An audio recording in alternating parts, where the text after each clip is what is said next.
बन्दं गुरुपदकन्द कृपासिन्धु नररूपहरि महामोहतमपुञ्ज जासुवचन रविकरनिकर श्री गुरुचरण कमलेभ्यो नमः। श्री गुरुचरण कमलेभ्यो नमः। परम पूजनीय योगी जी महाराज, उपस्थित परम पवित्र आत्मा, श्री रामचरित मानस के वैदिक सिद्धांत एवं उनके वैज्ञानिक प्रयोगों के द्वारा आज हम प्रयागराज से डॉक्टर शरदेंदु प्रकाश सज्जन, परम पूजनीय श्री हृदय नारायण योगी जी के श्री चरणों का अबोध सेवक,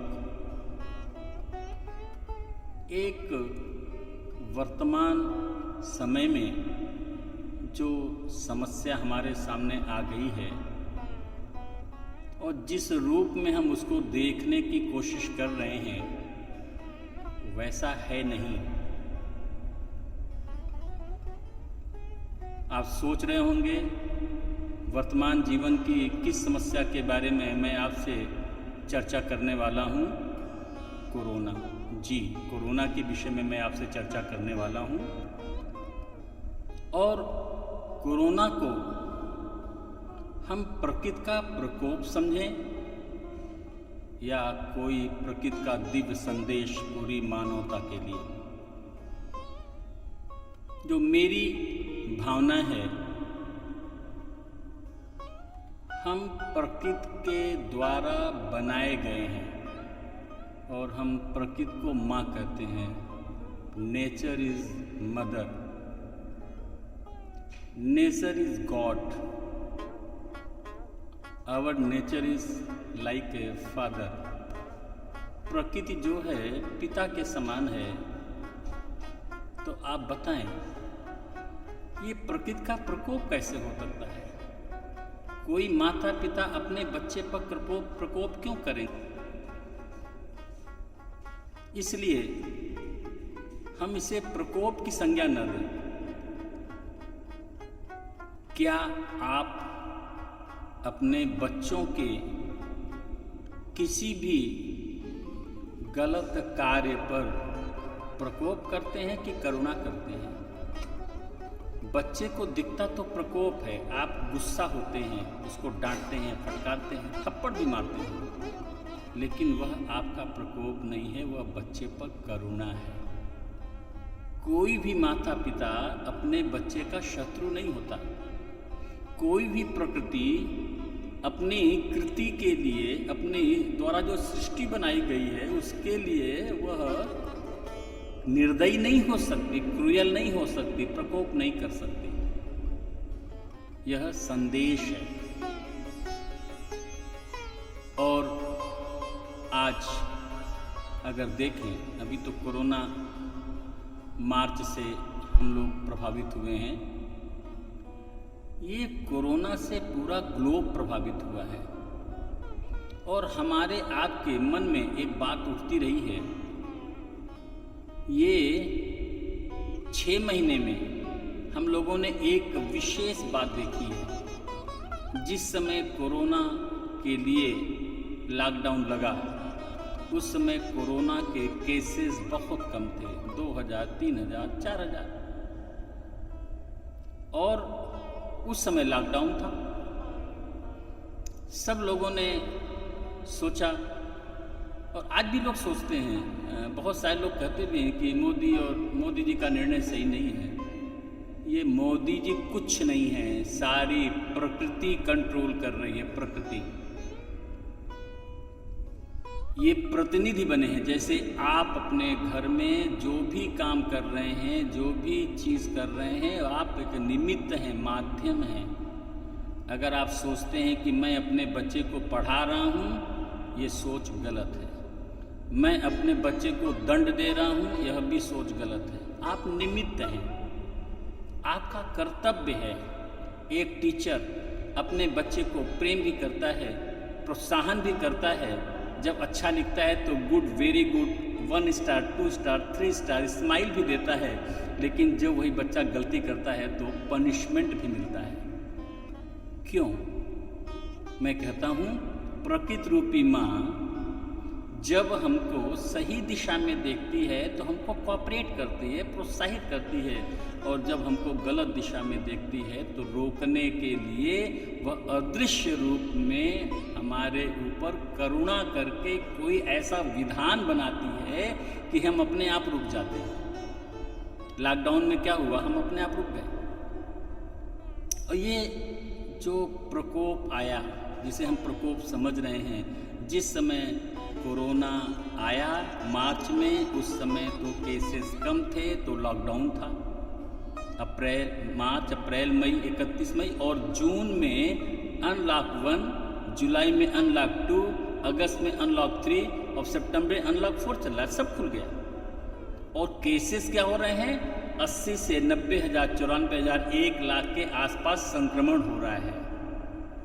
तो ये प्रकृति ने, तो आज लोग प्रश्न कर रहे हैं, जब कोरोना के केसेस कम थे तो लॉकडाउन लगा था, आज जब कोरोना के केसेस बढ़ रहे हैं तो लॉकडाउन खुल गया है। ये क्या निर्णय हुआ है? निर्णय नहीं है, निर्णय दोनों सही है। जिस समय कोरोना आया था हम मानसिक रूप से तैयार नहीं थे। हम कोरोना को लेकर समझ नहीं पा रहे थे कि हम कैसे करेंगे। तो 3 महीने के अंदर, मार्च, अप्रैल, मई के अंदर हमारी मानसिक तैयारी हुई। साथ ही साथ जो कोरोना का दुष्प्रभाव पड़ना था, जो लोगों को संक्रमित होना था, जिनके इलाज की व्यवस्था करनी थी, पैरेलल वह इलाज की व्यवस्था भी बनाई गई। प्रकृति में 3 कार्य एक साथ होते हैं और करने वाली सत्ता एक। हम एक बार में एक ही कार्य कर सकते हैं, लेकिन जो प्रकृति है, प्रकृति रूपी माँ एक साथ 3 काम करती है। सृष्टि भी करती है, पालन भी करती है और संहार भी करती है। तो सोचिए, एक तरफ कोरोना आया, कोरोना की सृष्टि हुई, वहीं पर कोरोना के दुष्प्रभाव से बचने के लिए हॉस्पिटल में सारी व्यवस्थाएं बनाई गई, मास्क तैयार किए गए, वेंटिलेटर तैयार किए, आईसीयू तैयार किए गए, सारी व्यवस्था बनाई गई। कितने हॉस्पिटल बनाए गए, टेम्परेरी हॉस्पिटल बनाए गए, बड़े बड़े स्टेडियम को हॉस्पिटल बनाया गया, बड़े बड़े गेस्ट हाउस को बनाया गया, होटल्स को बनाया गया। क्यों? क्योंकि जो लोग आवे उनको आइसोलेट कर सकें। तो ये तैयारी हो रही थी। और आज हम मानसिक रूप से, अब कोरोना का भय खत्म हो गया है। अब लोग उतना कोरोना से भयभीत नहीं हो रहे हैं जितना उस समय भयभीत हो रहे थे। भय तो खत्म हो गया कोरोना का, क्योंकि जो कोरोना का भय था खत्म। अब एक ही समस्या हमारे सामने है, वह है आर्थिक दबाव। कि कोरोना में, लॉकडाउन के बाद जो आर्थिक दिक्कत हुई हैं, समस्त आप देखें तो समाज में, चाहे वो बहुत सारे सेक्टर हैं, सारे आर्थिक स्थिति बहुत डामाडोल हो गई है। और ऐसा हम व्यवस्था भी देख रहे हैं, जीडीपी, आर्थिक व्यवस्था देख रहे हैं, तो वो धीरे धीरे माइनस की ओर जा रही है। कोई घबराने की बात नहीं है। जैसे आप कोरोना से भयभीत हो रहे थे, आज कोरोना का भय से मुक्त हो गए हैं, ऐसे अब आपका जो आर्थिक मानसिक दबाव पड़ा है उससे भी भय मुक्त होना है। उस दबाव से भी मुक्त होने के लिए आपको फिर तैयारी करनी पड़ेगी। और तैयारी किस प्रकार से करनी पड़ेगी, इसके बारे में हम आगे चर्चा करेंगे कि वो तैयारी हमारी किस रूप में होगी। तो मैं आपसे यही निवेदन करना चाहूँगा, इस प्रकृति के, इस कोरोना को प्रकृति का प्रकोप न समझें। ये प्रकृति का संदेश है, और संदेश यही है कि हमसे कोई चूक हो गई है, हमसे कोई गलती हो गई है, जिसके लिए प्रकृति ने करुणा करके कोरोना दिया है। हम अपनी गलती सुधारें। बस 2 ही पंक्तियों को कहकर मैं अपनी बात पूरी करूँगा। आओ मिल के विचार करें, आओ मिल के विचार करें, पहले हम आप सुधरें, फिर औरों का सुधार करें। पहले हम आप सुधरें, फिर औरों का सुधार करें। अभी मैंने आपसे निवेदन किया है कि कोरोना प्रकृति का संदेश है मानवता के लिए, प्रकोप नहीं। लेकिन मन में बार बार ये प्रश्न उठ रहा है हमारे आपके, आखिर कोरोना का कारण क्या है? कोई कह रहा चीन ने पैदा किया, कोई कह रहा ये तो वायरस पहले से प्रकृति में मौजूद है। अभी तो बहुत सारे वायरस मौजूद हैं। अभी एक मेरे पास संदेश आया है कि जिन देशों में 5G नेटवर्क काम कर रहा है उसके दुष्प्रभाव का परिणाम है कोरोना। तो मतलब क्या हुआ? जितने लोग हैं उतनी बातें आ रही हैं, और मैं दावा करता हूं किसी को कोरोना होने का सही कारण नहीं पता है। वह कारण अगर आप समझ लेंगे तो मेरा दावा है कि इस कारण को आप बिल्कुल सत्य मानेंगे। हमारा शरीर सीधे हमारे आहार से जुड़ा है, और प्रत्येक मानव के भीतर 5 तत्व हैं: क्षिति जल पावक गगन समीरा, पंच रचितयः अधम शरीरा। दुर्भाग्य है हम आप अपने शरीर के बारे में कुछ नहीं जानते। शरीर की रचना किन तत्वों से हुई है, शरीर की कैसी प्रकृति है, शरीर को कैसा आहार चाहिए, आहार का हमारे शरीर पर क्या प्रभाव पड़ता है, आहार का हमारे इंद्रियों पर क्या प्रभाव पड़ता है, आहार का हमारे मन पर क्या प्रभाव पड़ता है, आहार का हमारे बुद्धि पर क्या प्रभाव पड़ता है, और आहार का हमारे पूरे जीवन पर क्या प्रभाव पड़ता है, आपको नहीं पता। और मैंने ये देखा है, पहले मैं भी आपके ही बीच का था, लेकिन जब 1973 में मुझे बताने वाला मिला तो मेरा दिमाग बदला। और मैं अपने अनुभव से कर रहा हूँ, हमारे इस समय कोरोना में जो सबसे बड़ी बात डॉक्टर कह रहे हैं, सारे लोग कह रहे हैं, कृपया अपना इम्यूनिटी लेवल अच्छा रखिए। इम्यूनिटी लेवल अच्छा होना चाहिए, हाई होना चाहिए, लो नहीं होना चाहिए। इम्यूनिटी लेवल को हिंदी में कहते हैं रोग प्रतिरोधक क्षमता। आज कोरोना ने, प्रकृति ने एक संदेश दिया कोरोना का, और सबका इम्यूनिटी लेवल चेक हो गया। आप जो इम्यूनिटी लेवल चेक कराने के लिए हॉस्पिटल में जाके हजारों रुपया लगाते थे, वो कोरोना ने फ्री ऑफ कॉस्ट चेक कर लिया। जो कोरोना से संक्रमित हो रहे हैं, कौन हो रहे हैं? जिनका इम्यूनिटी लेवल कमजोर, जिनकी रोग प्रतिरोधक क्षमता कमजोर है, वही प्रभावित हो रहे हैं। और कौन लोग, किन लोगों की मृत्यु हो रही है? मृत्यु उन लोगों की हो रही है जिनका इम्यूनिटी लेवल खराब है, एक बात, और वो अपने आहार शैली के कारण अनेक असाध्य रोगों से ग्रस्त है।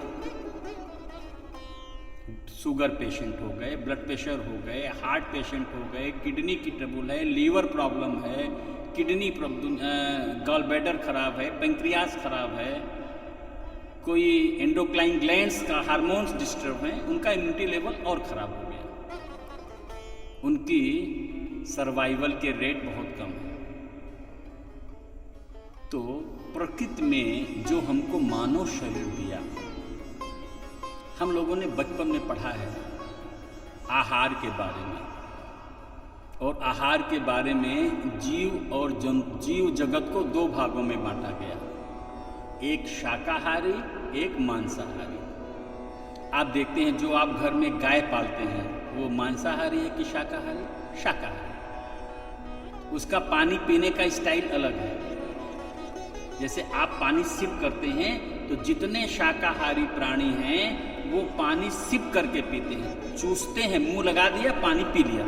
जैसे आप गिलास लगाते हैं और सांस में पानी पीते हैं। गाय को देखो, घोड़े को देखो, ऊंट को देखो, जिसको देखोगे वो पानी सिप करके पिएगा, जितने शाकाहारी। और जितने मांसाहारी प्राणी वो जीभ से पानी पीते हैं। कुत्ते को देखिए, बिल्ली को देखिए, शेर को देखिए, ये सब मांसाहारी प्राणी हैं। तो मांसाहारी किसने बनाया? प्रकृति ने बनाया। और शाकाहारी बनाया। अब ऐसे तो मानव कौन सा प्राणी है? ये शाकाहारी। प्रकृति ने इसको जो शरीर दिया है वो शाकाहारी दिया है। और जो मांसाहारी प्राणी होते हैं उनकी आहार नाल का जो रचना होती है अलग होती है, और जो शाकाहारी प्राणी होते हैं उनकी आहार पाचन जो संस्थान है उसकी रचना अलग होती है। प्रकृति ने बनाया है। ऐसी ही मानव इस प्रकृति का सर्वोत्तम कृति है। और मानव को परमात्मा ने जो प्रकृति ने बनाया है वो कैसा बनाया है? ये प्रकृति के जितने भी अंग हैं, चाहे वो जड़ जगत हो, चाहे वो वनस्पति जगत हो, चाहे वो जंतु जगत है, ये जो मानव है इन चारों जगत से जुड़ा हुआ है। और ये प्रकृति में संतुलन बनाने के लिए ये मांसाहारी प्राणी क्यों बनाए हैं? जिसमें प्रकृति का संतुलन बना रहे। मांसाहारी प्राणी शाकाहारी प्राणी का शिकार करता है। शेर हिरण का शिकार करेगा, जंगली बैल का शिकार, जंगली भैंसे का शिकार, जितने जंगली जानवर हैं शाकाहारी उनका शिकार करता है। कुछ वो मांसाहारी का भी शिकार कर लेता है। जो बड़ी मछली है वो छोटी मछली खा लेती है। तो जो सांप है वो मेढक को खा लेता है, मेढक किसी कीड़े को खा लेता है। तो प्रकृति में देखेंगे ये जो प्रकृति में जो प्रदूषण है, जो प्रकृति के द्वारा जो प्रदूषण उत्पन्न हो रहा है, प्रकृति स्वयं आहार शैली के कारण जीवों की उत्पत्ति से उसको नियंत्रित कर रहा है। तो प्रकृति में जो संतुलन बन रहा है प्रकृति ने बनाया। और मानव जगत सबसे सर्वोत्तम कृति है। और मैं चूंकि डॉक्टर हूँ, मैं जानता हूँ हमारे शरीर की रचना 5 तत्वों से हुई है।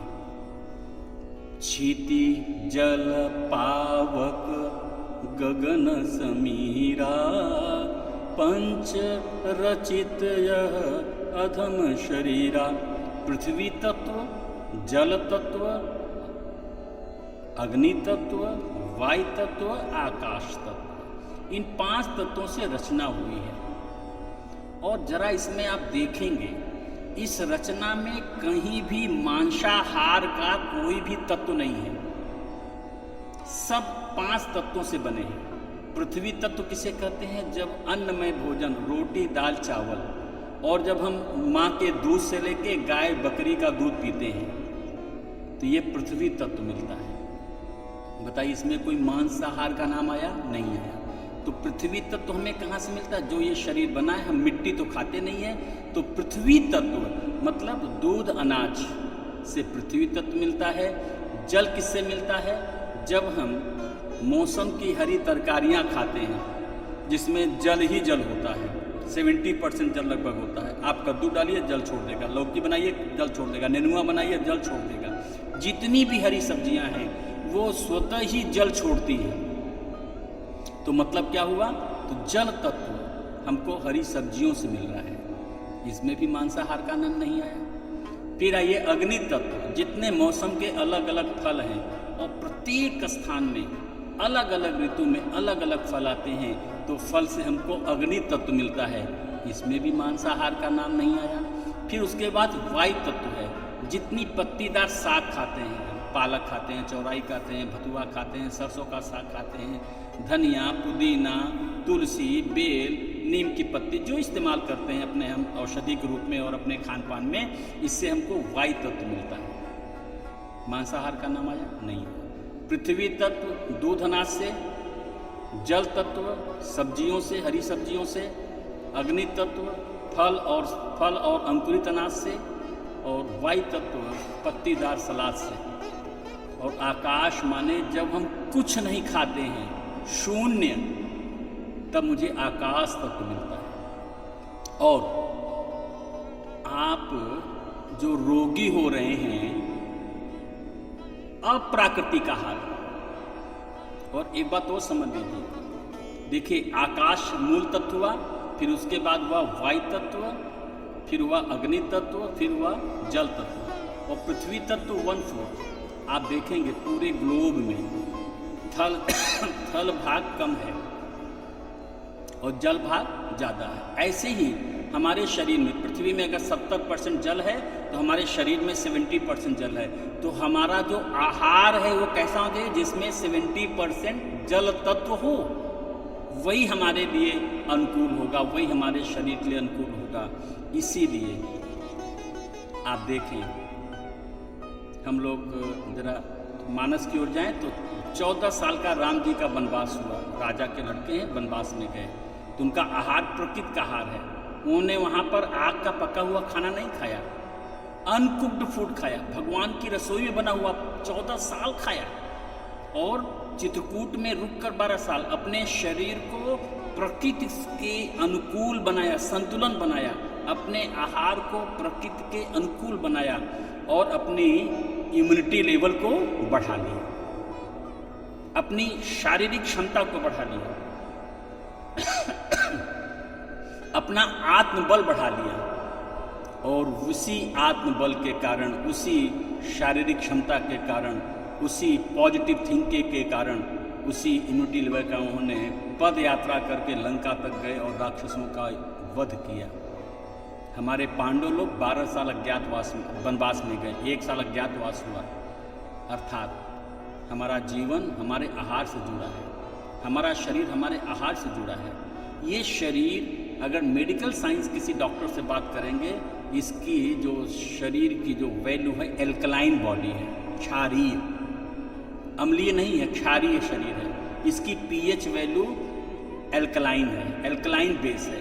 तो जो हमारा फल है, सलाद है, अंकुरित है, हरी सब्जियां हैं, ये सब एल्कलाइन फूड है, इसको हम क्षारीय भोजन करते हैं। तो हमारा आहार 2 भागों में बट गया, दूध अनाज ये तो अम्लीय भोजन हो गया, और फल सलाद और सब्जी फल, जो सब्जी फल सलाद हुआ, ये हमारा क्षारीय भोजन हो गया। तो हमारे शरीर में संतुलन क्या चाहिए, अम्लीय भोजन और क्षारीय भोजन का संतुलन। और शरीर वही रोगी है, आप देख लीजिए, जिसने सुबह से शाम तक आकाश तक तो कोई ले ही नहीं रहा है, वो शून्य हो गया। इसके बाद सुबह उठते आप बेटी ले रहे हैं, उसके बाद फिर नहा धो के नाश्ता ले रहे हैं। नाश्ता भी क्या है, अन्नमय भोजन है, चाहे पराठा ले लिया, चाहे पोहा ले लिया, हलवा ले लिया, कुछ भी ले लिया, ब्रेड मक्खन टोस्ट कुछ भी ले लिया, तो ये जा रहा है अन्नमय भोजन। फिर दोपहर में लंच लिया, फिर अन्नमय भोजन, शाम को फिर चाय लिया, बिस्किट नमकीन समोसा चाय, फिर अन्नमय भोजन, और रात में आए तो फिर अन्नमय भोजन। और सब्जी भी पसंद करते हैं मसालेदार रसेदार। तो बताइए, आपके शरीर में लगातार अगर शाकाहारी है, तो मैं बात कर रहा हूँ, अभी मांसाहार की बात नहीं कर, शाकाहारी है तो ये असंतुलित आहार पहुँच रहा है, अर्थात अम्लीय भोजन शरीर में ज़्यादा पहुँच रहा है और क्षारीय भोजन नहीं पहुँच रहा है, तो आपका शरीर रोगी हो रहा है। तो रोग का कारण क्या हुआ, हमारा असंतुलित आहार। और अगर आप शाकाहारी हैं तो अब देखिए, पिछले 30-40 साल में, हमने 30 साल में विशेष रूप से जो वेस्टर्न कल्चर है, चाहे वो चाइना हो, चाहे अमेरिका हो, जापान हो, जर्मनी हो, फ्रांस हो, मैक्सिमम लोग वहाँ पर कोल्ड कंट्रीज़ हैं, वहाँ पर लोग ड्रिंक भी करते हैं और मीट, अंडा, चिकन भी लेते हैं। वही आहार हम लोगों ने नकल कर लिया। हमने उनकी जो खोज कर रहे हैं, किस रूप से कितने परिश्रमी हैं, कितने मेहनती हैं, कितना वो रिसर्च वर्क करते हैं, कितने वो हम नहीं सीख पाए। लेकिन हमने उनका क्या सीख लिया, एक तो हमने उनका पहनावा सीख लिया, कम से कम कपड़े पहनना और अधिक से अधिक ड्रिंक करना, कोल्ड ड्रिंक खाना, पिज्ज़ा खाना, बर्गर, माने जितना से जितना अम्लीय भोजन हो सकता है वही हमारा आहार बन गया। और साथ साथ मांसाहार की ओर हम लोग बढ़ गए। और मांसाहार खाने के लिए आपको ड्रिंक, शराब भी पीना पड़ेगा, तो मांसाहार का शराब भी जुड़ गया। और मांसाहार जो खाते हैं, डेड बॉडी ऑफ एनिमल्स, जिंदा नहीं पकता, पहले उसको मारते हैं, फिर उसको रख कर के फ्रिज में रख दिया, जब कोई ऑर्डर आया तो बना दिया। अब चाहे आज का है कि एक हफ्ते पहले का है, आपको क्या पता, वो तो मिर्च मसाले के स्वाद में आपने खा लिया। तो बताइए, अगर शरीर के अंदर आपका ये मांस, जो डेड मांस है, ये जो रेड मीट है और डेड है, और लोग तो, कुछ लोग कहते हैं हम तो गाय का मांस बोझ खाते हैं, मतलब दुनिया भर की समस्याएं हैं। जो मांस खाते हैं और खासकर जो लोगों के अंदर गो मांस का क्रेज बढ़ा है, वो हमारे जीवन को असंतुलित कर रहा है। और हमारे जितना ये अम्लीय भोजन शरीर में पहुंच रहा है मांसाहार के रूप में, और मांसाहार के साथ साथ जो हम ड्रिंक करते हैं, शराब पी रहे हैं, उससे हमारी जीवनी शक्ति, हमारा शरीर बहुत ही कमज़ोर हो रहा है, रोग प्रतिरोधक क्षमता घटती जा रही है। और जो ड्रिंक कर रहा था शराब खाने के साथ, अब वो सुबह भी ड्रिंक करने लगा, तो ड्रिंक करने से जो मानसिक, जो सोचने की क्षमता है, वो भी घटती जा रही है। ये एक साजिश है। अगर हमारे देश का युवा मांसाहारी हो जाएगा और शराब और अनेक प्रकार के ड्रग्स का आदी हो जाएगा, तो भारत अपने आप बर्बाद हो जाएगा। अगर किसी देश को बर्बाद करना है तो उसका युवा पीढ़ी का आहार दूषित कर दो, उसका खान पान दूषित कर दो।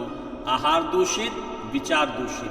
तो जो आज हमारे देश में तमोगुण बढ़ा है, रजोगुण बढ़ा है, उसके जितना भ्रष्टाचार बढ़ रहा है, जितना व्यभिचार बढ़ रहा है, जितने हमारे देश में अनेक प्रकार की लड़कियों, महिलाओं का जो सुरक्षा नहीं हो पा रही है, जो उनके मान सम्मान पर जो आँच आ रही है, उसका कारण हमारा आहार है। उसमें सबसे ज़्यादा दोषी है हमारा मांसाहार। और मैं तो निवेदन करूँगा, आहार का संबंध है विचार से, विचार का संबंध हमारे वाणी व्यवहार से, वाणी व्यवहार का संबंध हमारे परिणाम से। और आज हम कोरोना से ग्रसित हो गए हैं, ये हमारे लिए संदेश है, प्रकोप नहीं है। क्योंकि मैंने पहले से कहा है कि ये जो कोरोना है, ये प्रकृति की करुणा है हमारे आपके ऊपर। हम अपना आहार बदलें, अपनी जीवन शैली बदलें, अपना विचार बदलें, और हम कोरोना के दुष्प्रभाव से मुक्त हो सकते हैं अगर हम आहार बदल लें। और मैं तो भगवान को धन्यवाद देता हूँ, प्रकृति ने बहुत सारी संस्थाओं को, ऐसी संस्थाएं चल गई हैं, ऐसे लोग लग गए हैं जो साधक के रूप में सेवा कर रहे हैं, निस्वार्थ भावना से लोगों को मांसाहार से हटा करके शाकाहार की ओर ला रहे हैं। और शाकाहार में भी अनकुक्ड फूड, माने कच्चा भोजन की ओर ज़्यादा प्रेरित कर रहे हैं। जितना हम कम से कम पका हुआ भोजन खाएंगे, जितना कम से कम अन्न खाएंगे, उतना हम दीर्घ जीवन जी सकते हैं, स्वस्थ जीवन जी सकते हैं। और उसका प्रभाव हमारे विचार पर, हमारी भावनाओं पर पड़ेगा। हमारा जीवन सर्वांश में सुखी हो सकता है। प्रकृति में दो प्रकार के प्राणियों की रचना हुई है। एक भोग योनि है, एक कर्म योनि है। जड़ जगत, वनस्पति जगत और जंतु जगत। जड़ जगत में पृथ्वी, जल, अग्नि, वायु, आकाश। वनस्पति जगत में पेड़ पौधे, और जंतु जगत में पशु और पक्षी। ये सब भोग योनि है। इनको कर्म का अधिकार नहीं है। प्रकृति ने इनको कर्म का अधिकार नहीं दिया है। पेड़ है तो पेड़ होके भोगे, सर्दी, गर्मी, बरसात जो भी है, उससे बचने का कोई उपाय नहीं कर सकते। ऐसे पशु पक्षी हैं, वो थोड़ा सा सचेत हैं, तो वो अपने बचने की रक्षा करते हैं, लेकिन वो भोग योनि है। और एक पशु दूसरे का आहार बनता है, वो क्रम बना हुआ है शुरू से लेकर अंत तक।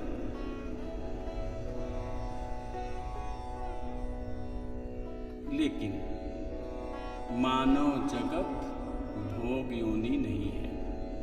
ये कर्म योनि है। यद्यपि पशु और मनुष्य को भी एक पशु ही माना गया है,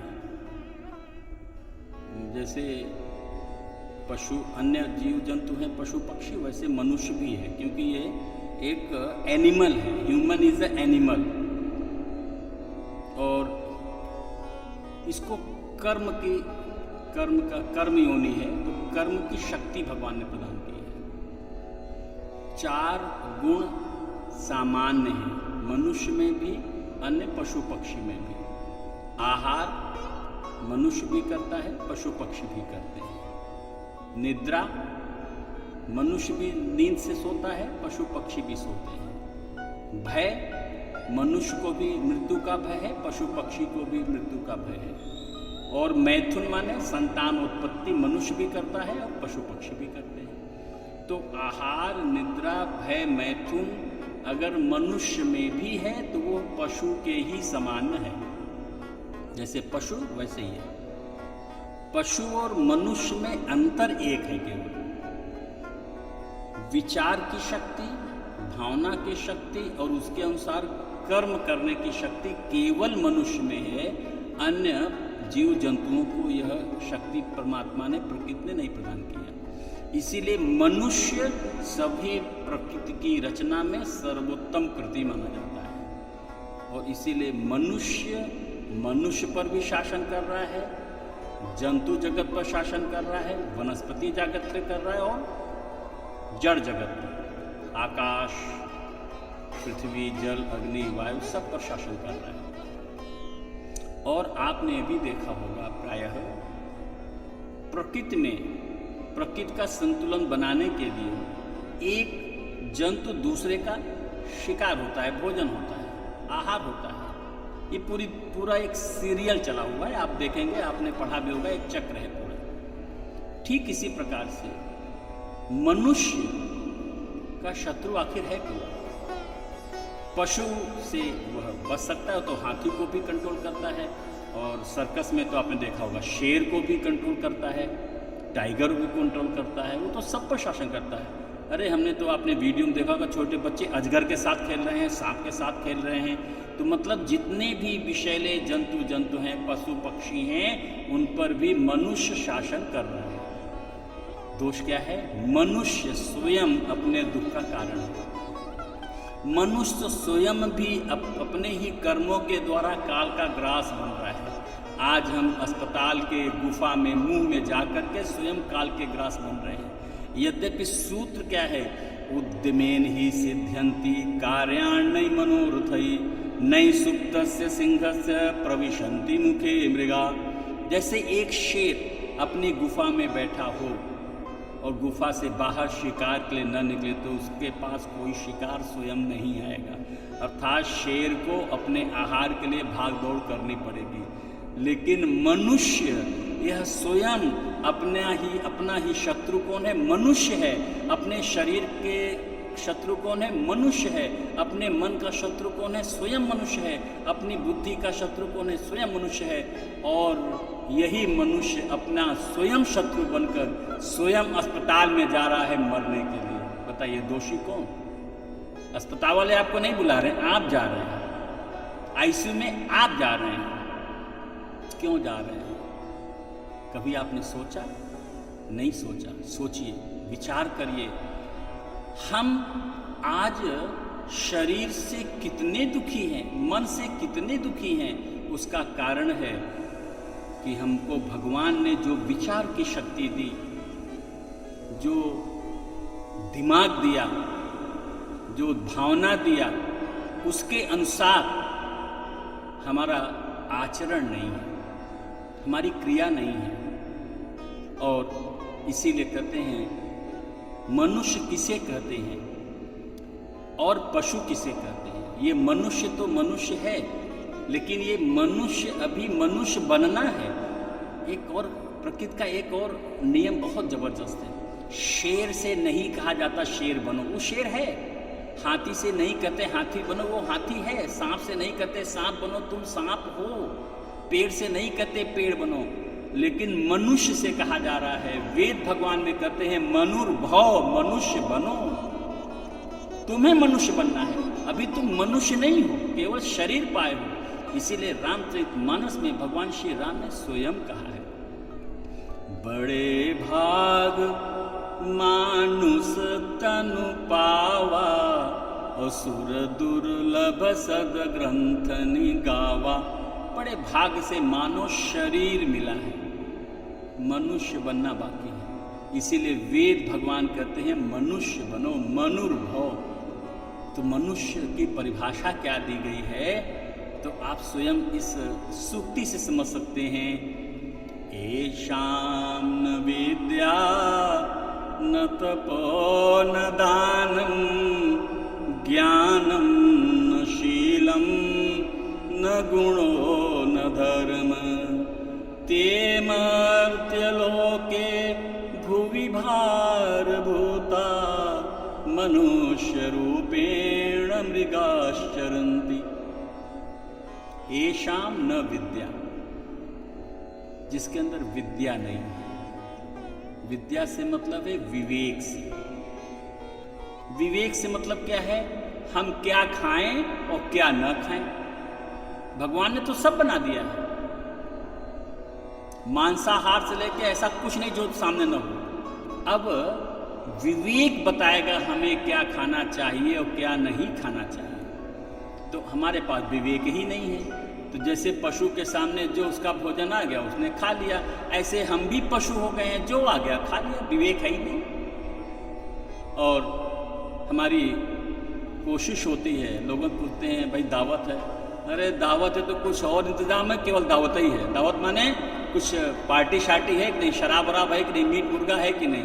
दावत से मतलब ये हो गया, मानसिकता बदल गई। तो मतलब क्या हुआ, विवेक नहीं है।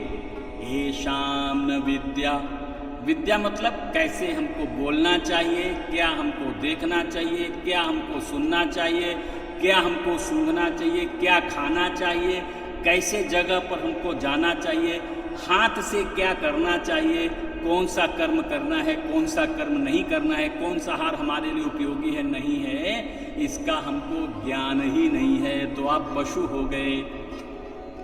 तो पशु तो अपने आप मरता है, शिकार बनता है, तुम जाके अस्पताल में मर रहे हो।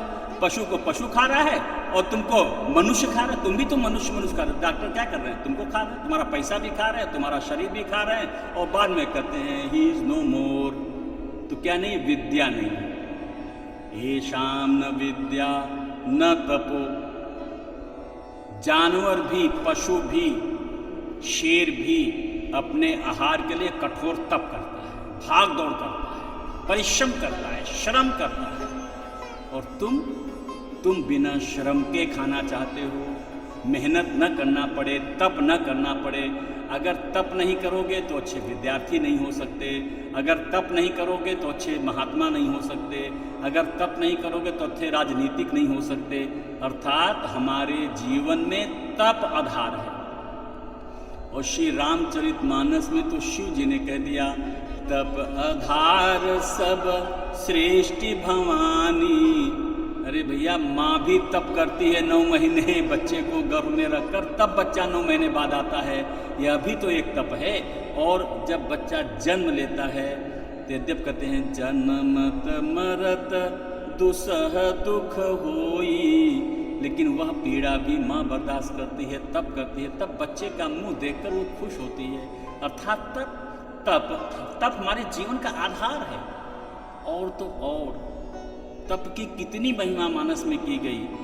कहते हैं जो तप करे कुमारी तुम्हारी, तो भावी हूँ मेट सकहीं त्रिपुरारी। अगर आप अपने जीवन में तप लाएंगे तो अगर कोई कहता है तुम्हारे दुर्भाग्य की रेखाएं हैं, तो तप के द्वारा दुर्भाग्य की रेखाएं मिट सकती हैं, मानस का दावा है। तो येषां न विद्या न तपो न दानम, मानव ही जीवन मिला है देने के लिए। सारे प्राणी लेने के लिए हैं, लेकिन देने के लिए। और तो और प्रकृति में आदान प्रदान का चक्र चल रहा है। पेड़ पौधे हमको ऑक्सीजन दे रहे हैं, हम उनको कार्बन डाइऑक्साइड दे रहे हैं। तो मतलब दान, दान माने देना, मनुष्य देने के लिए बना हुआ है। वृक्ष कबहु नहीं फल भखे, नदी न संचय नीर, परमार्थ के कारणे साधु न धरे शरीर। तो ये शाम न विद्या न तपो न दानम। तो आज अगर आप सेवा नहीं कर पा रहे हैं, अपने माता पिता की सेवा नहीं कर रहे हैं, अपने आस पड़ोस में सेवा नहीं कर रहे हैं, तो जो पैसा तुम संग्रह कर रहे हो, हाथ जोड़कर डॉक्टर के दे दो। चेक, एक ही चेक में हार्ट अटैक का हुआ 5 लाख जमा करो, बिना 1 लाख जमा किए 80,000 जमा किए कोरोना का कोई पेशेंट नर्सिंग होम में एडमिट नहीं हो रहा है। तो आप वहाँ दे रहे हो, लेकिन वहाँ क्यों दे रहे हो? With pain, you are giving with pain. तो ये विद पेन आप दे रहे हो, दे तो रहे हो, विद पेन दे रहे हो। और अगर दान हो जाए, देने का स्वभाव हो जाए, तो तुमको अस्पताल में नहीं जाना पड़ेगा। तो येषां न विद्या न तपो न दानं न ज्ञानं न शीलं न गुणो न धर्म, ते मर्त्यलोके भुवि भारभूता मनुष्य रूपेण मृगाश्चरन्ति। आज जनसंख्या बढ़ गई, ठीक है, बहुत बढ़ गई जनसंख्या। तो जो ये मनुष्य है, ये मनुष्य का शत्रु कौन है? वो स्वयं शत्रु है। और हमारा शत्रु है क्योंकि हमारे शरीर में जो रोग आ रहा है, चाहे जो भी रोग आ रहा है, उसका सीधा संबंध हमारे आहार से है। और आहार कौन सा? असंतुलित आहार। जितना तमोगुणी आहार हम लेंगे, जितना मांसाहार लेंगे, जितना हम गुटखा, शराब, जितना भी ये जितनी भी ड्रग्स हैं, व्हाटएवर, आप जानते हैं, हमको उतना ज़्यादा जानकारी नहीं है, आप अखबार में पढ़ते हैं, हम तो देखते हैं, हम भी सुनते हैं, लेकिन जितना भी आहार दूषित है, यही हमारे रोग का कारण है। तो अर्थात हम अपनी मौत के कारण स्वयं हैं, हम अपने शत्रु स्वयं हैं। इसीलिए कहते हैं मनुष्य, गीता में एक भगवान ने सूत्र दे दिया, मन एवं मनुष्याणाम कारणम बंध मोक्षो।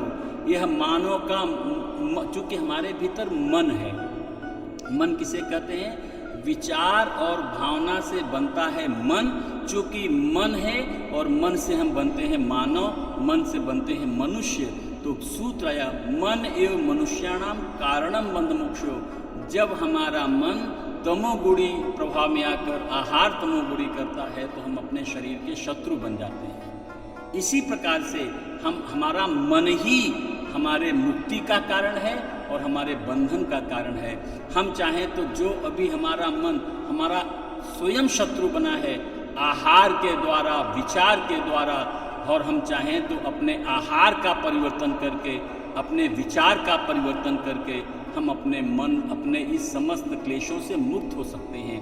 अर्थात कोरोना के भी दुष्प्रभाव से मुक्त हो सकते हैं, मानसिक चिंता परेशानी से मुक्त हो सकते हैं, बुद्धि के भय अपमान से मुक्त हो सकते हैं, और जिनके परिवार के लोग बिछुड़ रहे हैं कोरोना में, उस वियोग से भी मुक्त हो सकते हैं। लेकिन कारण कौन है? हमारा मन। हम ही अपने शत्रु हैं।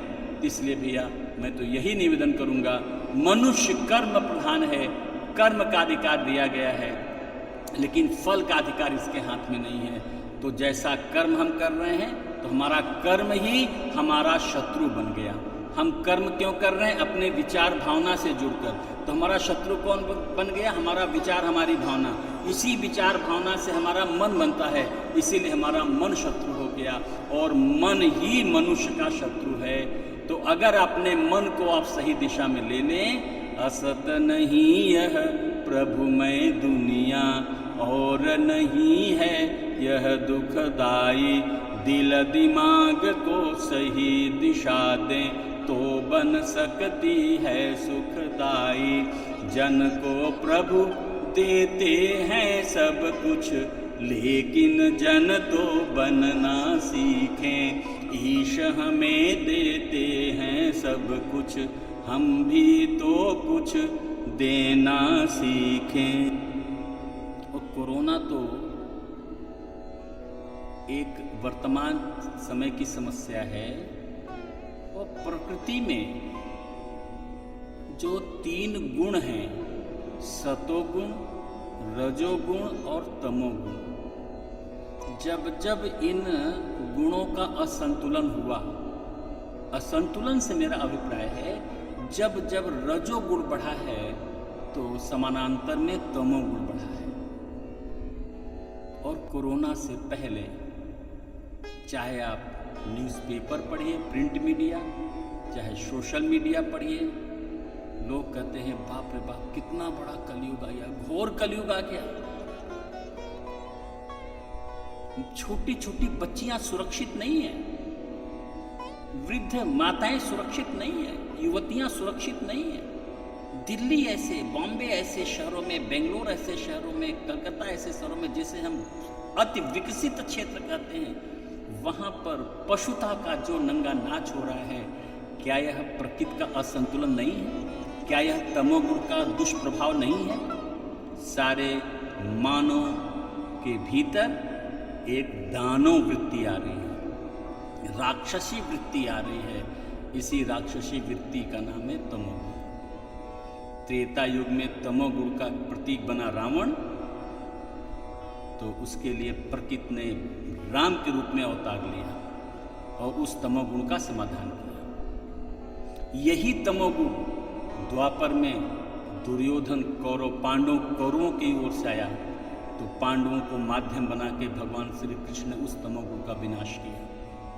और अभी तो ऐतिहासिक विद्वानों ने रिसर्च करके, वैज्ञानिकों ने बताया, प्रकृति का जब भी असंतुलन होता है प्रकृति में मानवों के द्वारा, तब प्रत्येक 100 वर्ष में प्रकृति किसी न किसी रूप में उसको नियंत्रित करती है।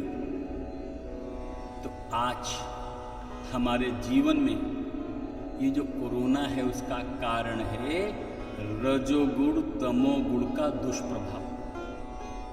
सतोगुण, आप सतोगुण का प्रतीक किसको मानते हैं? संतों महात्माओं को।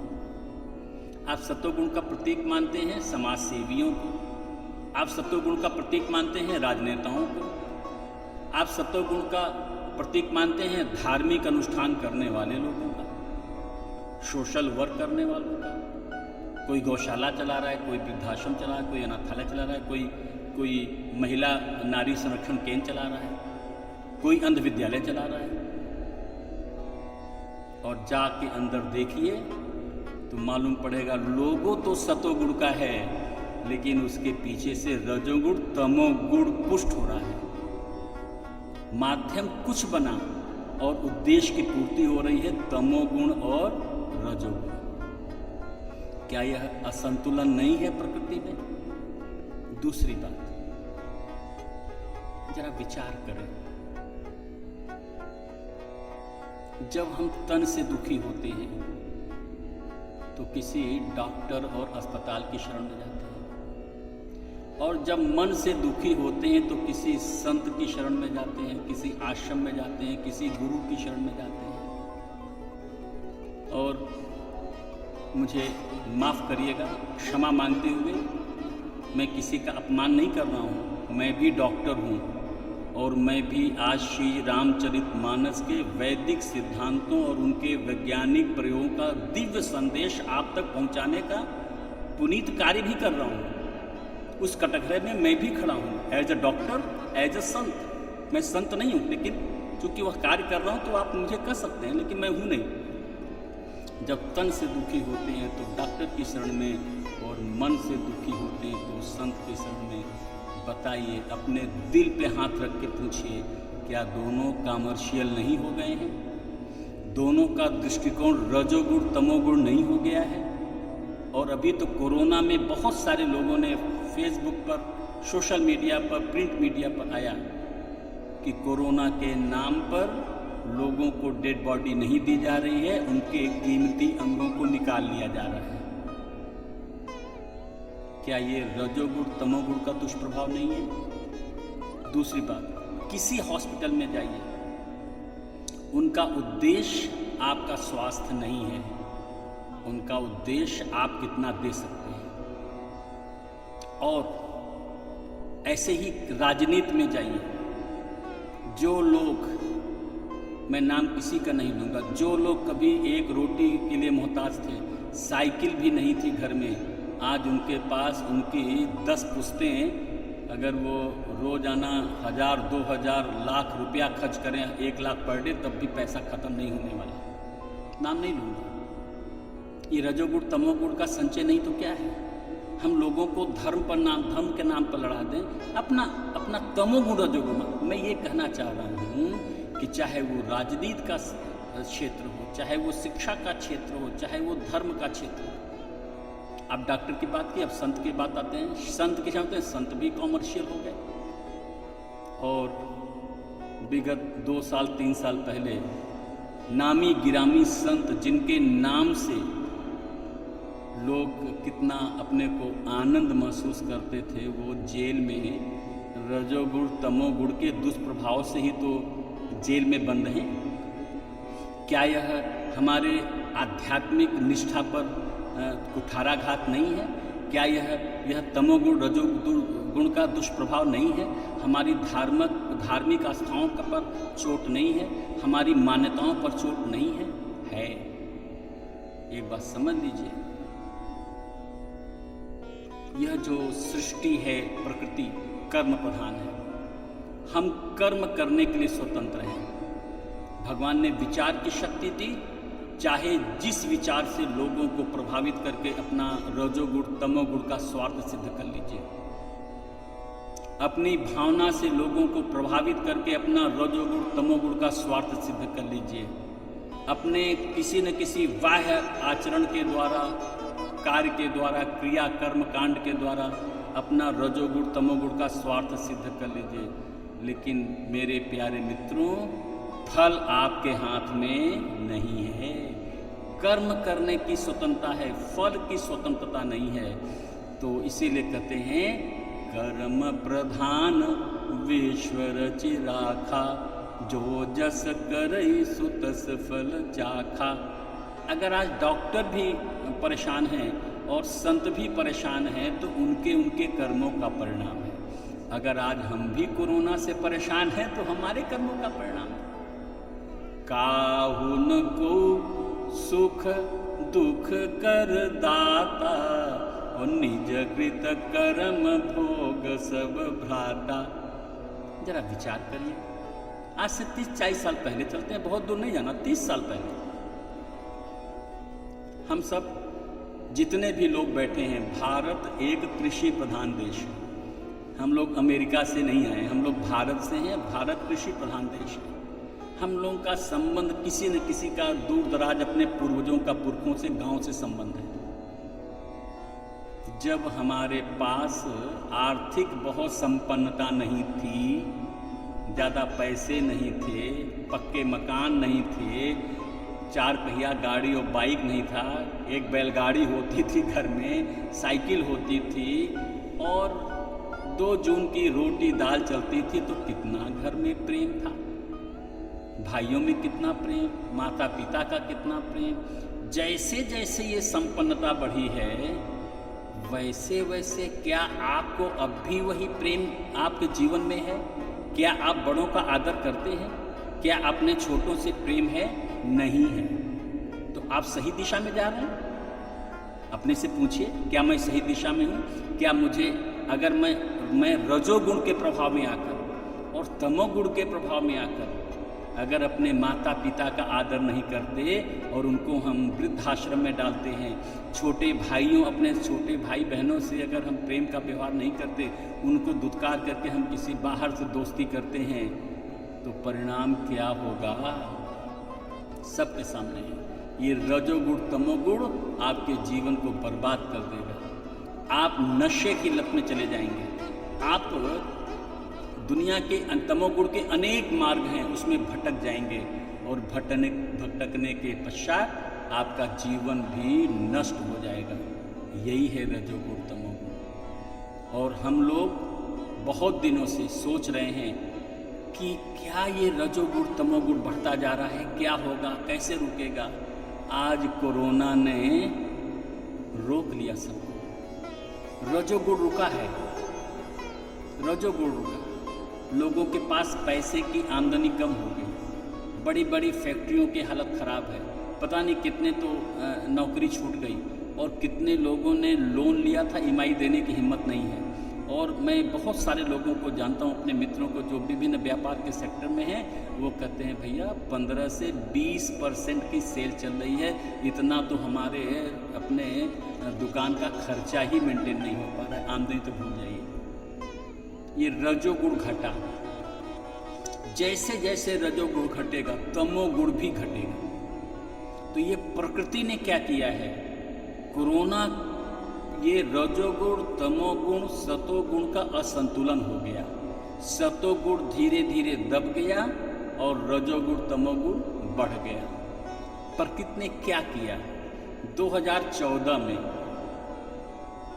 आप कहेंगे कि मैं किसी पार्टी विशेष का हूँ, जी नहीं, मैं इस सृष्टि को मानव जगत जानता हूँ। मानव जगत के रूप में ईश्वर एक, ध्यान से सुनिए, ईश्वर एक, मानव एक, मानवता एक, प्रकृति एक, और सबका एक ही उद्देश्य है। जितनी भी इस प्रकृति में सृष्टि आ चुकी है, चाहे वो जड़ जगत है, चाहे वो वनस्पति जगत है, चाहे वो जंतु जगत है, चाहे मानव जगत है, सबका जीवन सुखी और संपन्न हो, ये पूरी प्रकृति का उद्देश्य है, पूरी सृष्टि का उद्देश्य है कि समस्त मानव जीवन का उद्देश्य क्या है, समस्त मानव जीवन के जीवन में संपन्नता और शांति, आनंद, प्रेम हो, सब में परस्पर आदर, सहयोग, प्रेम हो। लेकिन हम रजोगुण के प्रभाव में आकर, तमोगुण के प्रभाव में आकर सतोगुण को भूल गए। तो प्रकृति ने क्या किया, ये जो आज कोरोना आया है वो सतोगुण, रजोगुण, तमोगुण के असंतुलन का परिणाम है। और मैं आपसे निवेदन करता हूँ, अगर आपने अपने जीवन में सतोगुण को बढ़ा लिया और रजोगुण तमोगुण को कंट्रोल कर लिया तो जीवन में क्रांतिकारी परिवर्तन आ सकता है। तो प्रकृति ने क्या किया, 2014 में जाऊंगा, 2014 से पहले जो सरकार थी 10 साल इनएक्टिव सरकार, मौन सरकार, और 2014 में प्रकृति ने जिस व्यक्ति के बारे में कोई कल्पना नहीं कर सकता, ऐसा एक साधक के रूप में तत्वनिष्ठ, साधक निष्ठ, और जो राष्ट्र भक्ति से ओतप्रोत हो, जिसका कोई स्वार्थ न हो, प्रकृति सत्ता ने उस व्यक्ति को लाके हमारे सामने खड़ा कर दिया। नाम कुछ भी हो, मोदी कह दो, जो कह दो, हम नहीं जानते, एक व्यक्ति को लाया प्रकृति ने। और प्रकृति में जहाँ बीजेपी के नाम से कोई जानता नहीं था, बीजेपी को वोट नहीं मिला था, वो उस व्यक्ति के व्यक्तित्व पर वोट मिला था और बहुमत की सरकार लेकर आया। और 14 में सतोगुण शासन की व्यवस्था हुई। पहले प्रकृति ने पहले क्या किया, 2014 में सतोगुण शासन की व्यवस्था बनाई भारत में, और रजोगुण तमोगुण को कंट्रोल करने का काम सतोगुण ही कर सकता है। रजोगुण तमोगुण के संतुलन का कार्य किसका है, सतोगुण का। और देखिए 5 साल के भीतर लोगों ने थोड़ा सा अनुभव किया कि आज हम कुछ सांस ले सकते हैं। लोगों ने एक सतोगुण का वातावरण बना, और 14 से लेके आज तक अभी किसी घोटाले का नाम पेपर में नहीं आया है। शायद आप भी अगर हो तो बताइएगा, नहीं आया है, न कोई भ्रष्टाचार, न कोई घोटाला। और जो सरकार पहले घोटाले की सरकार थी, रजोगुण तमोगुण पर ही केंद्रित थी, उन लोगों ने इस सतोगुण को दबाने का, बदनाम करने का, हतोत्साहित करने का, और जितना ज़्यादा से ज़्यादा उसको परेशान कर सकते हैं उतना आरोप प्रत्यारोप लगाया। माय डियर फ्रेंड, प्रकृति का सिद्धांत है, सत्य का जो साधक होगा, चाहे वो राजनीति के क्षेत्र में जाए, चाहे वो अध्यात्म के क्षेत्र में जाए, चाहे वो समाज के क्षेत्र जाए, चाहे वो किसी भी क्षेत्र, धर्म के क्षेत्र में जाए, जो सत्य का साधक होगा परेशान तो हो सकता है लेकिन पराजित नहीं हो सकता। सत्य परेशान होगा, पराजित नहीं। और देखिए 19 में जब पुनः चुनाव आया तो लोगों ने कहा था नोटबंदी हो गई, ये हो गया, वो हो गया, सरकार नहीं आएगी, और सरकार फिर बहुमत से आएगी। किसने दिया?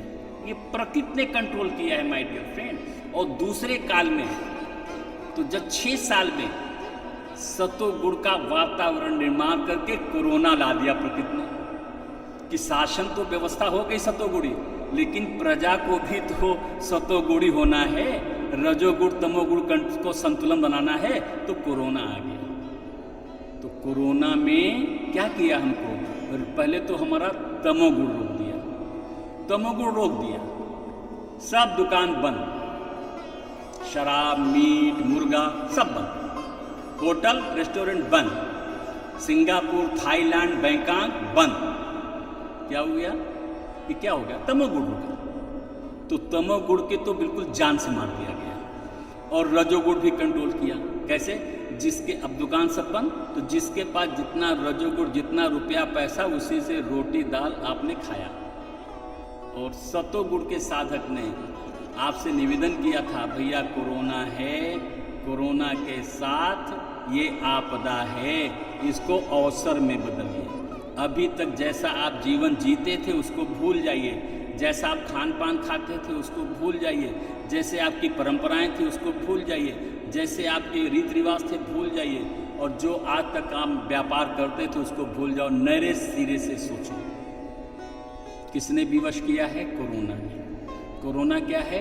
रजोगुण तमोगुण का संतुलन करने के लिए प्रकृति की करुणा है कोरोना, प्रकोप नहीं है। ये संदेश हमारे लिए है कि बेटा स्टॉप, लुक एंड गो, मतलब आप रुको और ठहरो, देखो, फिर आगे बढ़ो। तो आज हम रजोगुण और तमोगुण को सतोगुण से कंट्रोल करें। जितनी मात्रा में आप सतोगुण को बढ़ाएंगे, मेरा दावा है कोरोना आपका कुछ नहीं कर सकता। सतोगुण के द्वारा रजोगुण तमोगुण का संतुलन, और जो रजोगुण तमोगुण का संतुलन नहीं कर पा रहा है वही कोरोना से प्रभावित हो रहे हैं। और आपको याद होगा जिस दिन लॉकडाउन खुला था, मैंने टीवी देखा, मुझे बड़ा आश्चर्य हुआ, बड़ी ग्लानि हुई अंदर से। ये मार्च, अप्रैल, मई, 31 मई तक जो लॉकडाउन था, और जैसे 1 जून को शराब की दुकान खुली, शराब में लाइन लग गई। बोलिए, माने कितना तमोगुण प्रभावी है हमारे ऊपर है। शराब की लाइन में, और ऐसे ऐसे लोग जिनके पास रोटी नहीं, उस शराब के लिए लाइन लगा रहे, लोग पेटी पेटी लेके जा रहे हैं। आप क्या कहेंगे? ये तमोगुण नहीं है? यही तमोगुण है। तो जो तमोगुण के शिकार हैं आज वही संक्रमित हो रहे हैं, और जो सतोगुण के साधक हैं उनका संक्रमण बहुत कम मात्रा में है। और विश्व के वैज्ञानिकों ने कहा है, भारत चूंकि शाकाहारी देश है, वहाँ की जनता बहुसायत में शाकाहारी है, और दूसरी बात है वो सतोगुणी है, भगवान पर विश्वास करने वाली है, और वहाँ पर लोग अपने जीवन को तपा के रखते हैं, इसलिए वहाँ पर प्रभाव कम है। यह एक विश्व के लिए विचारणीय विषय है कि भारत में जहाँ संक्रमण बढ़ रहा है, वहीं पर यहाँ पर रोगियों के ठीक होने का परसेंटेज भी 70 से 75% है, और मरने वालों की संख्या विश्व में सबसे कम है। तो भैया मैं आपसे निवेदन करना चाहता हूँ, ये जो कोरोना का जो कारण है, प्रकृति का प्रकोप नहीं है, प्रकृति के द्वारा दिव्य संदेश है। और संदेश क्या है कि आप अपने भीतर सतोगुण के द्वारा अपने भीतर के रजोगुण तमोगुण का संतुलन करिए, और कोरोना से भय मुक्त हो जाइए। उसके प्रभाव से आप निश्चित रूप से मुक्त हो जाएंगे, ऐसा मेरा विश्वास है। प्रकृति का दिव्य संदेश है कोरोना के रूप में पूरे मानव जगत को। और हमने यह समझने का प्रयास किया है, ये जो हमारे जीवन में आज कोरोना आया है वह प्रकृति की करुणा है हमारे ऊपर। क्यों? क्योंकि भगवान हमको बहुत प्रेम करता है। क्यों प्रेम करता है? कि भगवान ने मनुष्य को अपने जैसा बनाया। भगवान कहते हैं सकल सृष्टि यह मोर उपाया, यह संपूर्ण सृष्टि मैंने ही बनाई है और इस सृष्टि में मनुष्य मुझे सबसे प्रिय है। क्यों प्रिय है? क्योंकि कर्म का अधिकार हमने मनुष्य को दिया।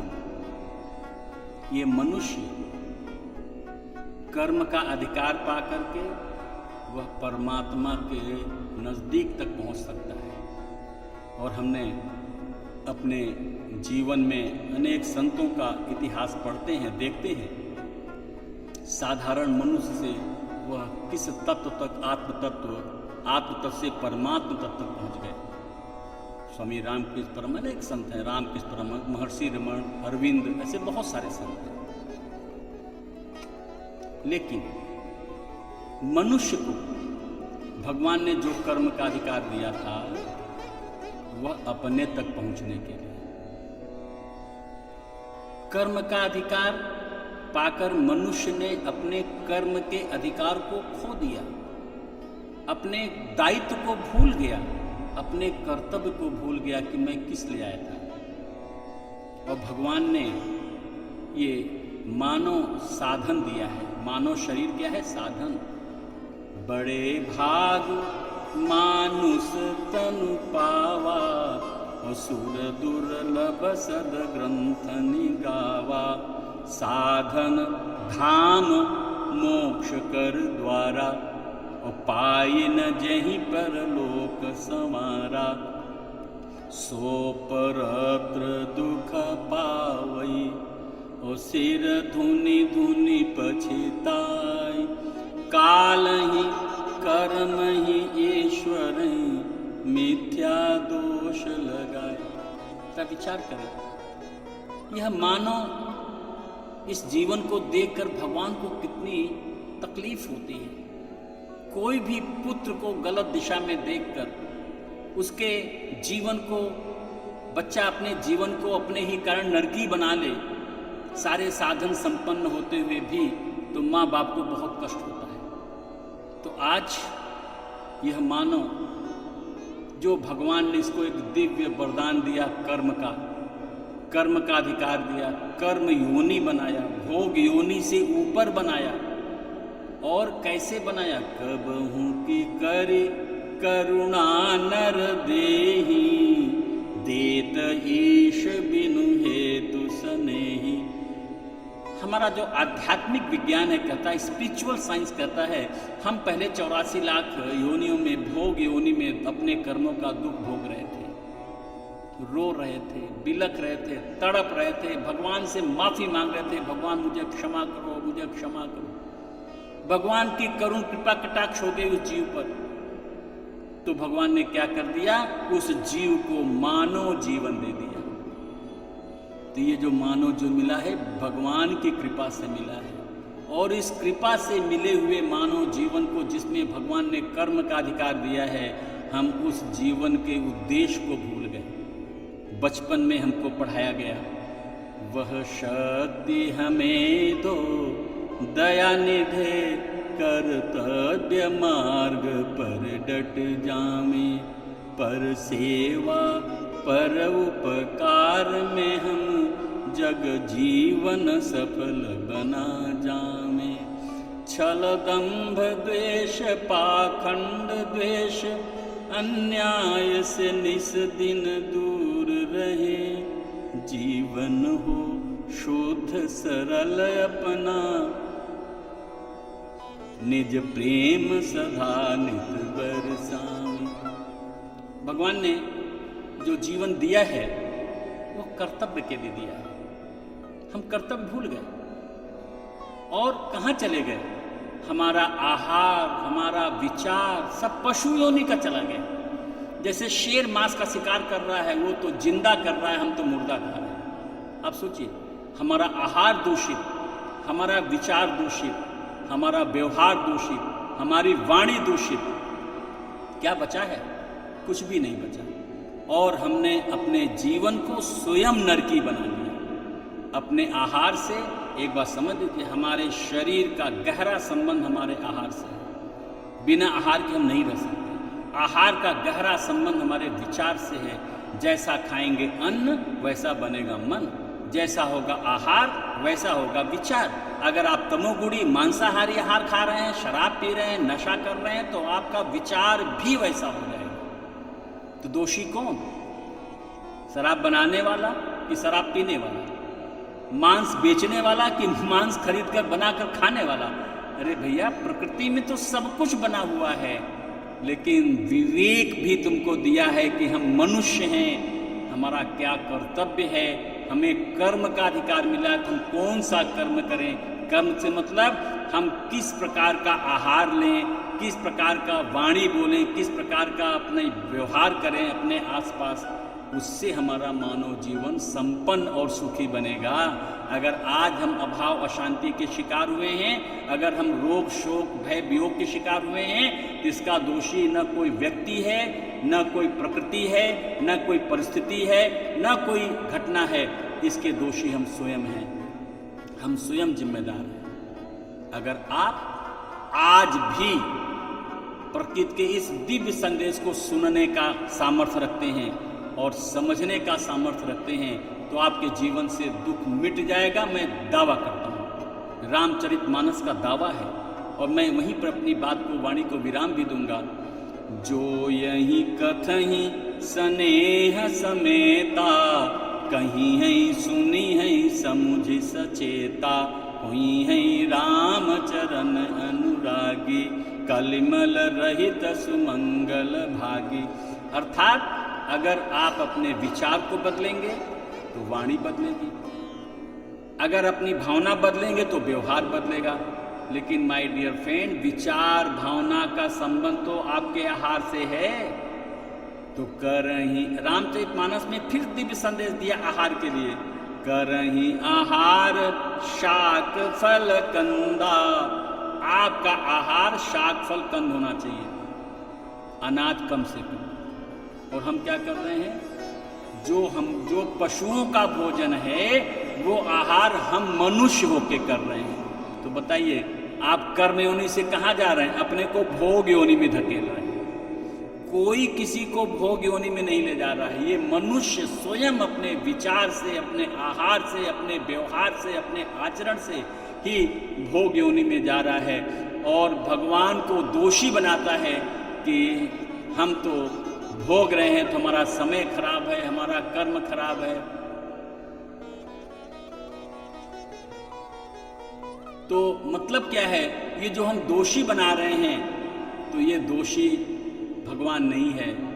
आज ये जो प्रकृति का दिव्य संदेश, जो प्रकृति की करुणा पूरी मानवता को लेसन देने के लिए आई है कोरोना के रूप में। अरे यार, काहे कोरोना?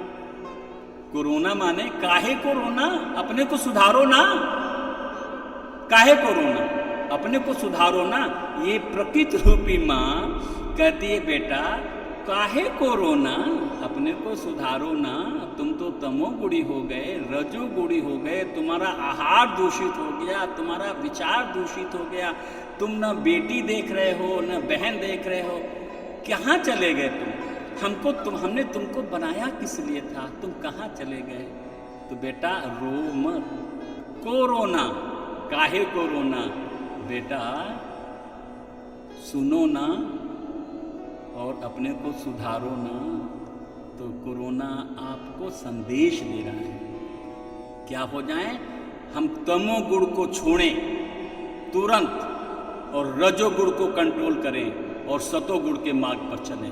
हमको प्रकृति का सहयोग मिलेगा, और प्रकृति के द्वारा परमात्मा का कृपा मिलेगी, और हमारा जीवन जो आज हम भोग योनि की ओर डाइवर्ट हो रहे हैं, अधोगति की ओर जा रहे हैं, अगर आपने रजोगुण तमोगुण को सतोगुण से संतुलन कर लिया, तो आपका जीवन हर प्रकार से सुखी हो जाएगा। इसीलिए कोरोना आया है। इस दिव्य संदेश को समझें, इसको प्रकृति का प्रकोप न समझें, इससे भयभीत न हो।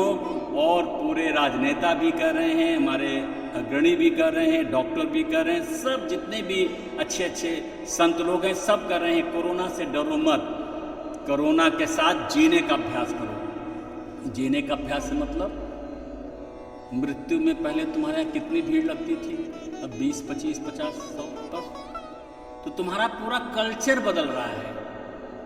और धीरे धीरे ये कोरोना भी 2 साल नहीं जाएगा, भूल जाना, जाएगा नहीं। जब तक तुम अपने आप को भोग योनि से, जहां भोग योनि की ओर जा रहे हो जबरदस्ती, जब तक तुम भोग योनि से अपनों को कर्म योनि में ट्रांसफर नहीं करते, जब तक अपने तुम मनुष्य नहीं बनते, तब तक कोरोना तुमको छोड़ेगा नहीं, ये तुमको रोके रहेगा। और जिस दिन प्रकृति का यह संदेश मानव जीवन को मनुष्य बनाने में सार्थक हो गया, उसी दिन कोरोना का अस्तित्व भी खत्म हो जाएगा। तो माय डियर फ्रेंड, ये कोरोना माने काहे कोरोना, सुनो ना, अपने को सुधारो ना। इसलिए मैं तो यही कहूँगा, भगवान का दिव्य संदेश है कोरोना, भगवान प्रकृति का दिव्य संदेश है कोरोना। इसे प्रकोप न समझें, क्योंकि प्रकृति ने आपको पैदा किया, आपके लिए सारी सृष्टि बनाई, सुखी होने के लिए, दुखी होने के लिए नहीं। और आप अपने कर्म योनि से भोग योनि की ओर दुख भोगने के लिए विवश हो गए हैं। तो प्रकृति ने आपको भोग योनि से कर्म योनि की ओर कर्तव्य पथ पर बढ़ाने के लिए ये कोरोना का करुणा आप पर बरसाई है। यही है भगवान की कृपा। और इस कृपा को अनुभव करें, अपने को भगवान से जोड़ें, अपने को प्रकृति के नज़दीक लाएं, अपना आहार प्रकृति के नज़दीक लाएं, अपने शरीर को तप में लगाएं, अपने वाणी को तप में लगाएं, अपने इंद्रियों को तप में लगाएं। तो जब आप तप में लगाएंगे अपने और तप करेंगे और अपने को मनुष्य बनाएंगे, अपना विचार भावना बदलेंगे, तो आपका जीवन भी बदल जाएगा और जीवन सर्वांश में सुखी हो सकता है। मनुष्य का जीवन अपने हाथ में है, चाहे वो सुखी बना ले, चाहे वो दुखी बना ले, चाहे वो कर्म योनि से अपने को भगवान तक पहुंचा ले, और चाहे तो इस दिव्य मानव जीवन को पाकर भोग योनि में 84 लाख में चला जाए। इसमें भगवान का कोई भी रोल नहीं है, रोल है तो हमारा है। सारा जो दोष है हमारा है। इसलिए अपने दोषों को समझें, अपने दोषों को सुधारें, रजोगुणी तमोगुणी को कंट्रोल करें, सतोगुणी के मार्ग पर चलें। इन्हीं शब्दों के साथ मैं भगवान से प्रार्थना करता हूँ, कोरोना की जो करुणा आप पर बरस रही है, उससे आपकी रक्षा हो, उसके संदेश को आप समझें और समझने का प्रयास करें। इस सेवा के लिए मैं आपके साथ सदैव तत्पर हूँ। आप कभी भी मेरे फ़ोन नंबर पर आप बात कर सकते हैं। जो भी आप सेवा चाहेंगे, सब प्रकार की सेवा मिलेगी। और हमारी सेवाएं सब निःशुल्क हैं, हमारी कोई सेवा शुल्क नहीं है। हमारी सेवाएं मानव सेवा मिशन, माई मिशन मानव सेवा। मैं चाहता हूँ इस भगवान के, जो भगवान की मानवता है, इसकी हम सेवा करें। इन्हीं शब्दों के साथ वाणी को विराम। बोलिए सच्चिदानंद भगवान की जय, सद्गुरुदेव भगवान की